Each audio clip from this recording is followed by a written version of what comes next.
ரொம்ப வீரியமானது. ஏன்னா ரப்புல் ஆலமீனுடைய குர்ஆனில் பதிவு செய்யப்பட்ட வார்த்தை சாதாரணமானதல்ல. ரப்புல் ஆலமீனுடைய குர்ஆனில் பதிவு செய்யப்பட்ட வார்த்தை. அதனால் புனிதத்துவம் வாய்ந்தது, அற்புதமானது. அந்த ரப்புல் ஆலமீனுடைய இந்த வார்த்தையை உச்சரித்துட்டு எக்ஸ்ட்ராவாக வஅலல்லாஹி ஃபல்யதவக்கலில் முஃமினூன். பிஸ்மில்லாஹிர் ரஹ்மானிர் ரஹீம். கண்ணியமும் மிகுந்த மரியாதைக்கும் உரிய அல்லாஹ்வின் நல்லடியார்களே, கரையான்கள் எப்படி மரச்சாமான்களை அரித்து நாசமாக்குகிறதோ அதே போல் வாழ்க்கையில் கவலைகளும் கஷ்டங்களும் ஒரு மனிதனுடைய அமைதியையும் அவனுடைய சந்தோஷத்தையும் அழித்து நாசமாக்குவதில் முக்கிய பங்கு வகிப்பவை. கவலைகளும் கஷ்டங்களும் ஒரு மூமினை நிம்மதியாக வாழ விடாது, பொருளாதாரத்தில் ஒரு உயர்வு நிலையை அடைய விடாது.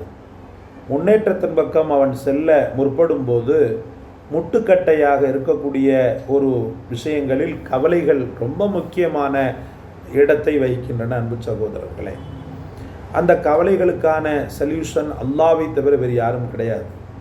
நான் அடிக்கடி சொல்வது போல, மனவேதனையின் ஆழத்தை அறிந்தவன் அவன், அந்த மனவேதனையின் அளவையும் அறிந்தவன் அவன். அந்த சோதனை வேதனை எங்கிருந்து வருகிறது, எங்கிருந்து பிறந்தது என்பதை அறிந்தவன் அவன். எதை செய்தால் அந்த வேதனையும் சோதனையும் அவனை விட்டு நீங்கும் என்பதை அறிந்தவன் அவன். இது மனிதனால் நிச்சயமாக முடியாது.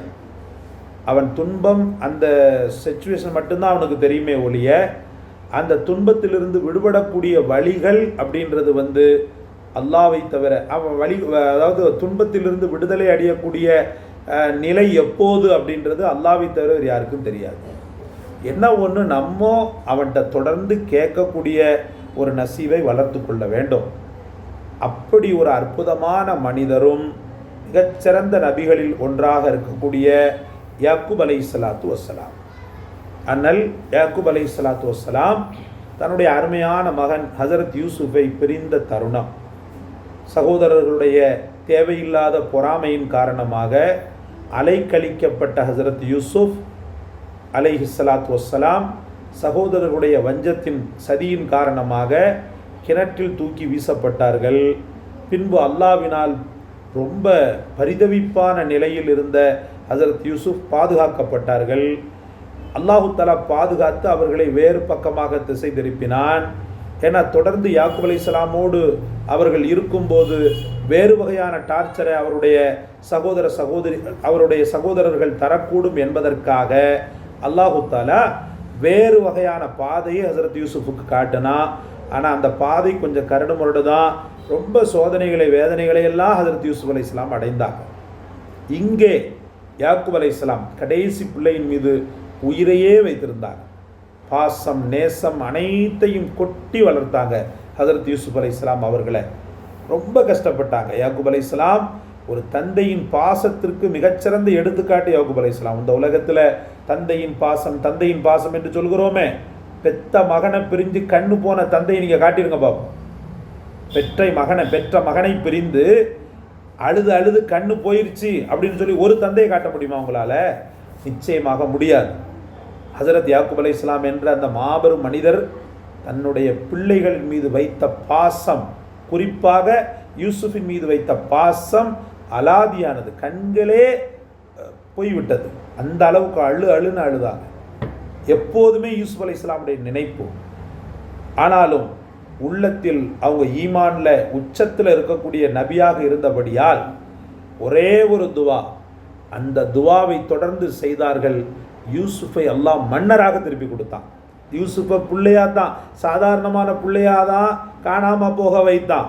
ஆனால் திரும்ப அவங்க கிடைக்கும்போது ஒரு தாயின் தந்தையினுடைய உள்ளம் எப்படி பூரிப்படையுமோ, அந்த எதை வைத்து பூரிப்படையுமோ அந்த ஒரு காரணியோடு ஒரு மன்னராக அல்லாஹ் ரப்புல் ஆலமீன் ஹஸரத் யூசுஃபை ஹஸரத் யாக்கூப் அலைஹிஸ்ஸலாமுக்கு கொடுத்தான். காரணம் என்ன அப்படின்னு சொல்லி பார்க்கும்போது அவங்களுடைய துவா தான்.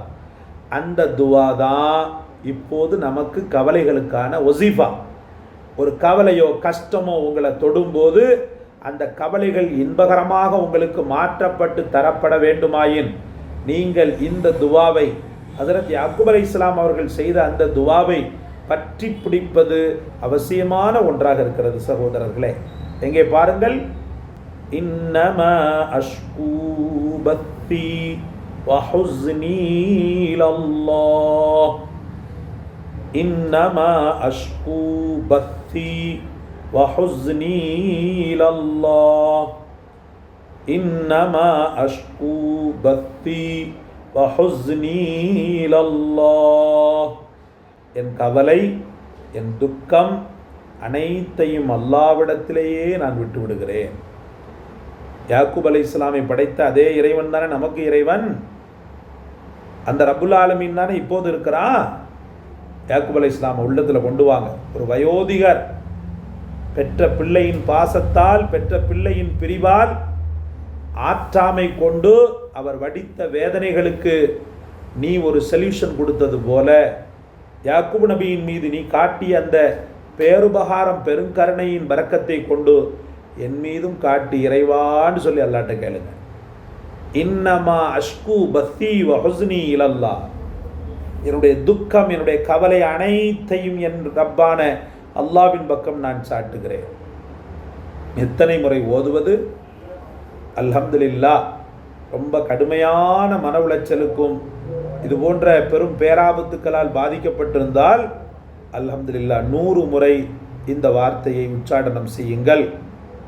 நார்மலாக அல்லாஹு தஆலா துக்கமில்லாத ஒரு வாழ்க்கையை நமக்கு தர வேண்டுமாயின், துக்கமில்லாத கஷ்டமில்லாத வாழ்க்கையை என்னை படைத்த இறைவன் எனக்கு தர வேண்டுமாயின், நீங்கள் தினசரி இந்த இன்னமா அஷ்கு பத்தி வஹுஸ்னி இலல்லாஹ்வை கிட்டத்தட்ட 21 முறை ஓதுவது உங்களுக்கு முஸ்தஹப்பாக ஆக்கப்பட்டிருக்கிறது. ரொம்ப வீரியமானது. ஏன்னா ரப்புல் ஆலமீனுடைய குர்ஆனில் பதிவு செய்யப்பட்ட வார்த்தை சாதாரணமானதல்ல. ரப்புல் ஆலமீனுடைய குர்ஆனில் பதிவு செய்யப்பட்ட வார்த்தை, அதனால் புனிதத்துவம் வாய்ந்தது, அற்புதமானது. அந்த ரப்புல் ஆலமீனுடைய இந்த வார்த்தையை உச்சரித்துட்டு எக்ஸ்ட்ராவாக வஅலல்லாஹி ஃபல்யதவக்கலில் முஃமினூன் 3 முறை ஓதுங்க. வஅலல்லாஹி ஃபல்யதவக்கலில் முஃமினூன் 3 முறை ஓதுங்க. எப்போவுமே சரி, இந்த போன்ற அவுராதுகளை நீங்கள் ஓதும்போது நான் வழமையாக சொல்வது போல ஆரம்பத்திலும் கடைசியிலும் ஸலவாத் சொல்ல மறந்துவிடக்கூடாது. ஆரம்பத்தில் தரூதே இப்ராஹிம், அந்த ஸலவாத் வரவில்லையா, அல்லாஹும்ம ஸல்லி அலா முஹம்மத் வாலிஹி வசஹ்பிஹி அஜ்மாயின், அந்த ஸலவாத்தை ஓதிக்கொள்ளும். கடைசியில் ஸல்லல்லாஹு அலா முஹம்மத் ஸல்லல்லாஹு அலைஹி வஸல்லம், இப்படி ஓதிக்கொண்டு இந்த அவுராதுகளை தொடர்ந்து ஓதிவாங்க. நிச்சயமான வெற்றி உங்களுக்கு இருக்கிறது. அந்த கஷ்டம் எந்த புறத்திலிருந்து வருதுன்றது அல்லாஹ்வுக்கு தான் தெரியும். அந்த புறத்தின் வாசலையே அல்லாஹ் தஆலா அடைச்சிருவான். அந்த கஷ்டத்தை வந்தவடு தெரியாமல் திரும்ப விரட்டி அடித்துடுவான். ஹஜ்ரத் யாக்கூப் அலைஹிஸ்ஸலாமுக்கு கொடுத்தான் இல்லையா, திருப்பி சோதனை வந்துச்சு. வந்து இந்த வார்த்தையை சொன்ன மாத்திரத்தில் சந்தோஷப்பட்டு திருப்பி யூசுப் அலைஹிஸ்ஸலாமை மன்னனாக கொடுத்தானா இல்லையா? ஒரு நாட்டின் மிகச்சிறந்த ஒரு அரசனாக கொடுத்தானா இல்லையா? அதே போல் நீங்கள் இழந்த இழப்புக்கள் சிறப்புக்களாக உங்களுக்கு திரும்ப கிடைக்க பெறும். நம்பிக்கையோடு ஓதுங்கள். அல்லாஹ் ரஹ்மத் செய்வானாக. இந்த காணொளி உங்களுக்கு பிடித்திருந்தால் லைக் செய்யுங்கள், ஷேர் செய்யுங்கள், சப்ஸ்கிரைப் செய்யுங்கள். எல்லாவற்றை விட மேலாக எங்கள் துன்பங்கள் நீங்க, உங்கள் துன்பங்கள் நீங்க, உலகமாந்தரின் துன்பங்கள் நீங்க துஆ செய்யுங்கள். ஜஸாக்கல்லாஹ். அஸ்ஸலாமு அலைக்கும் வரஹ்மத்துல்லாஹ்.